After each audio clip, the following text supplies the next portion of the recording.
এরা সব এমন বুঝছেন, গোষ্ঠীরে এমন, গোষ্ঠীরও ভালো না ভাবি বুঝছেন। ঠিক ঠিক।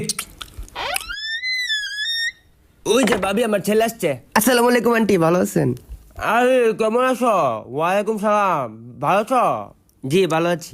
ভাবি আমার ছেলেটা এত ভালো, বিশ্বাস করেন ভাবি। ও ওই যে আসছে আসছে। ওই দেখো, ও আল্লাহ গো। এই, ইস, কত বড় খারাপ দেখছেন ভাবি। না না ভাবি, সমস্যা নেই সমস্যা নেই ভাবি, বেচা পাবে না ভাবি। কিন্তু এমনি ভালো আছে ভাবি বুঝছেন, এমনি অনেক ভালো, অনেক ভালো আন্টি, অনেক ভালো। ইস।